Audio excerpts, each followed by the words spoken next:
దుబాయ్‌కి వెళ్ళాను. అక్కడ ఒక సంఘటన జరిగింది. ఆ సంఘటన జరుగుతానే నాకైతే దాన్ని చూస్తానే నాకు ఎందుకురా ఈ కువైట్‌లో బతకడం, ఇంటికి పోయి ఏదైనా పని పాట చేసుకొని బతకచ్చు అని చెప్పి నాకు అనిపించింది. మీకెలా అనిపించిందో ఈ వీడియో చూసిన తర్వాత కామెంట్‌లో చెప్పండి. ఆడ పని చేసే అతను తెలుగు అతనని తెలీలా, లేదంటే బెంగాలీ అతనని నాకు తెలీదు. ఒక సెక్యూరిటీ గార్డ్ వచ్చి అతనికైతే పని అయితే భయంకరంగా చెప్తున్నాడు, తిడుతున్నాడు. అంతమందిలో అంత చిన్న మాటలు అంటున్నాడు.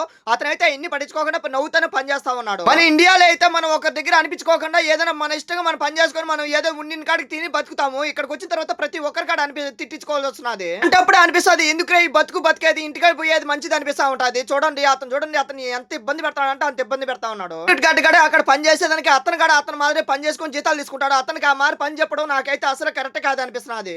మంది ఆడవాళ్ళు ఉన్నా మగవాళ్ళు ఉన్నా అందరం ముందర అయితే అతను ఎట్టంటే అలా తిడతా ఉన్నాడు. అయినా కానీ అతను ఓర్చుకొని నవ్వుతూనే పని చేస్తా ఉన్నాడు. దిక్కునైతే ఈదరగాలి అయితే భయంకరంగా తోలుతున్నా, దుమ్ము వస్తున్నది. అయినా కూడా ఆ పని చేపిస్తానే ఉన్నాడు. ఈదరగాలు తోలుతా ఉన్నాయి కదా, కొట్టనగాడు దూకినాడు. నేను అప్పుడు వీడియో అయితే తీయడం మిస్ అయిపోయినాను. లేదంటే వీడియో తీసి కంపల్సరీ మీకు అయితే చూపించాను. నేను ఈ వీడియో అంతా చూసిన తర్వాత మీకు ఏమనిపించిందో ఒకసారి కామెంట్ లో చెప్పండి. ఎవరైనా రావాలనుకుంటే కోయిట్కి రండి. అలాగే డెవరేజ్ అవుతే ఉండదు కామెంట్ చేయండి.